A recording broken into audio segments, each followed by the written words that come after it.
the newest fan favorite. What's going on, everyone? Welcome back to another player review. Today we're going to be talking about Josh Hart, who got traded to the Portland Trail Blazers at the NBA trade deadline. He was the key piece that the Portland Trail Blazers got back for CJ McCollum. He was a guy that me and Eric had talked about all season long as a potential guy for the Blazers to target, and he came to Portland and looked absolutely amazing in his 13 games in a Trailblazer uniform. We'll talk about why me and Eric were so high on him before we actually acquired him. We'll go over his stats, we'll go over some positives, and we'll go over some negatives, just like we always do in this player review series. If you've missed a video in the player review series, there is a playlist link down in the description box below. I've been dropping daily content all off season. I have an upload streak going, so definitely take a look at that player review link if you haven't been keeping up with what I've been doing, and go look at the videos tab because I got a mock draft, got a couple rambling videos, got a bunch of stuff for you to potentially enjoy. Hopefully you're enjoying what I'm doing. Hopefully I'm not wasting my time.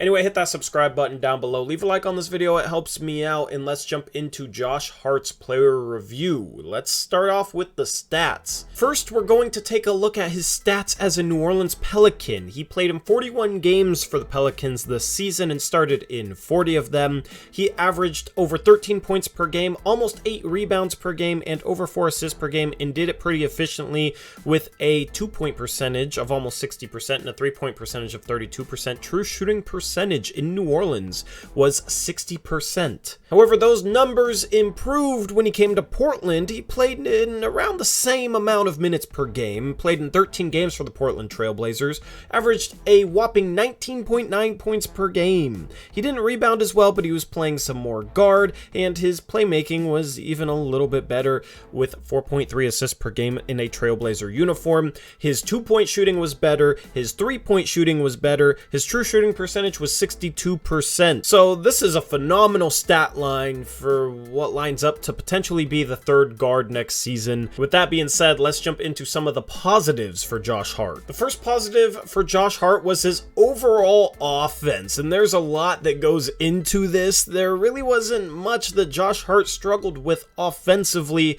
for the Portland Trail Blazers. As I stated, very efficient from 2 in a Blazer uniform, very efficient from 3. He even got to the free throw line quite a bit for a player of his caliber, shooting over 4 free throws per game. Shot decent from the charity stripe, 77%. Not great, but not bad. He made plays for others. He scored for himself. He had some big games, including a 43-point outburst. Per 36 minutes, he averaged 22 points per game. I mean, the dude was phenomenal on the offensive end. Looked like a star at points, which wasn't something that I was expecting for him to look like. I was expecting Josh Hart to maybe struggle playing next to lesser talent, having to take on such a big role in the games in which he played in a Trailblazer uniform, but he looked like a dude that was ready to handle the ball a lot, to play some guard minutes. He had been playing a lot of forward in New Orleans, and he impressed me with just everything that he did offensively from a scoring and playmaking standpoint. The second positive is obviously his defensive impact. This is the reason me and Eric wanted to bring Josh Hart into Portland. The Blazers struggled on the defensive end this year. I think Josh Hart will be part of the solution. He gets through screens well, defends well on the ball, defends well off the ball, and can defend multiple positions. He's a little bit more undersized than Norman Powell, but I think he's a little bit better guarding threes simply because he just battles harder. And that leads me into the third positive for Josh Hart is his competitiveness.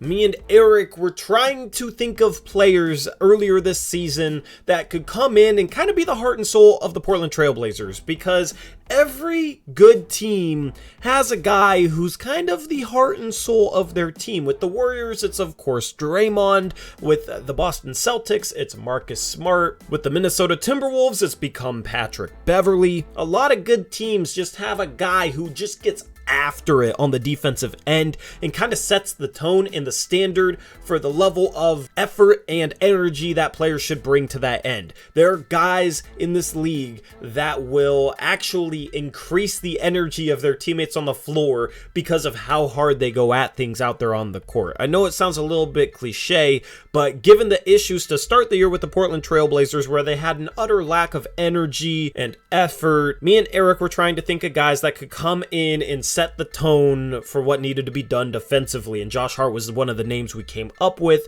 And when Josh Hart came to Portland, he did just that, immediately winning 4 games in a row despite no Dame, despite CJ being gone, despite Norman Powell, Robert Covington, Larry Nance Jr. all being off the team as well. The Blazers won some games because they got after it defensively, and Josh Hart was the start of that, and his competitiveness and his effort on the defensive end is something this team sorely needed. And then the fourth positive for Josh Hart is just his rebounding. His rebounding numbers went down in Portland. He averaged 7.8 rebounds per game in New Orleans and only 5.4 per game in Portland, but still for a guard, 5.5 rebounds per game is very good. And this is important because the Blazers are looking at getting Jeremy Grant, and it sounds like it's likely to happen. Jeremy Grant is a poor rebounding forward, struggles to get boards, so you're going to have other guys step up and help rebound when they're out on the floor with a guy like a Jeremy Grant. Josh Hart is one of those guys who will go after rebounds, get the board, and then push the pace in transition. He's one of those grab and go guys that off the bench should be a pretty lethal threat. So while rebounding isn't the flashiest thing, having a guard that can rebound like him is definitely a luxury. Now let's look at some negatives for Josh Hart, and I really struggled to think of negatives for Josh Hart. This first one is the most obvious one. It's his shooting consistency. Josh Hart was a very streaky shooter during his time in Portland, and that's basically who he's been throughout his career. He shot 37% from 3 as a Portland Trailblazer, but that included a stretch in which he was 2 for 22 from behind the arc. We're talking about a guy who only played in 13 games, went 2 for 22 over the course of 6 games behind the arc, still shot 37%. That's because if you take out that stretch, Josh Hart as a Portland Trailblazer shot 29 for 61 from 3, which is good for 47.5%. Now, if it averages out where he's shooting 37% from the 3-point line, that's definitely good considering he's a sub 35% 3-point shooter on his career. But given some of his shooting struggles during his career, I would expect that 2 for 22 stretch to be a little bit more indicative of some of the stretches he'll go through next year. He has to find a little bit more consistency from behind the 3-point arc. If he can just be a good 3-point shooter, 35-36%, given everything else he does that helps a basketball team, then I will absolutely take that. However, the only year in which he shot above 35% on the entire season was his rookie year, which he shot 39.6% as a Los Angeles Laker. Ever since then,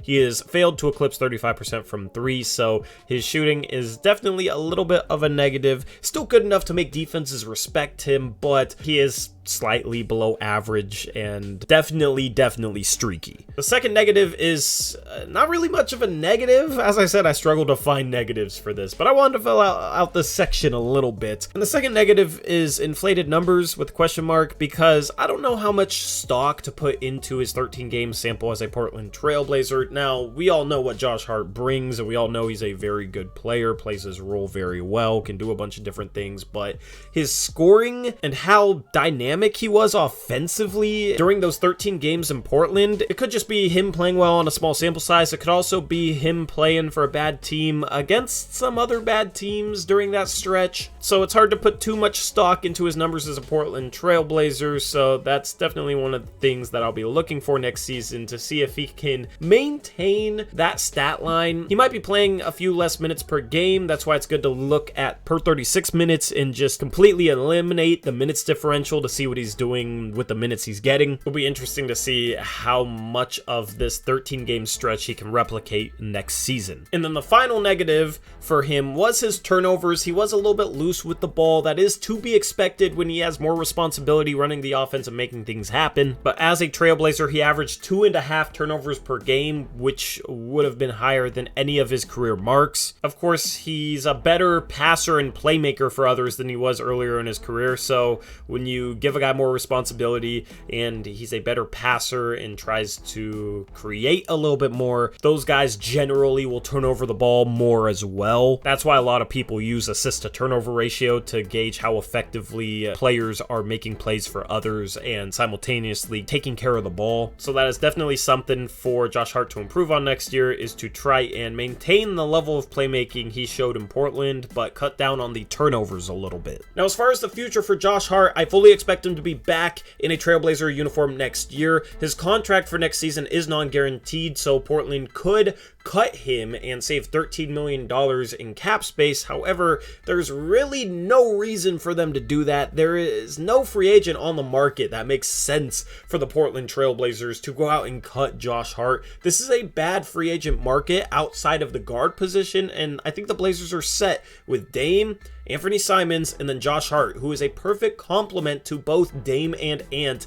when he's playing the shooting guard and one of those guys is at the point. In terms of forwards, this free agency class sucks. In terms of centers, Yusuf Nurkic is probably the second best free agent center, and the best free agent center is DeAndre Ayton, who's a restricted free agent, and Phoenix likely matches any offer that he's given in free agency. So it makes no sense to cut Josh Hart for cap space. I fully expect him back next year. I foresee him just being the heart and soul of the team next year and bringing a level of competitiveness and edge that this team needed at the start of this past season. I've hinted at this multiple times throughout this video, but I fully expect him to come off the bench. I think he can play some three next to Dame and Ant depending on what opponents are on the floor. So I expect him to play full-time backup shooting guard, Anthony Simons and Damian Lillard to be staggered, much like Dame and CJ used to be, where Anthony Simons will come out of the game first and then get subbed back in for Damian Lillard and basically be the backup point guard.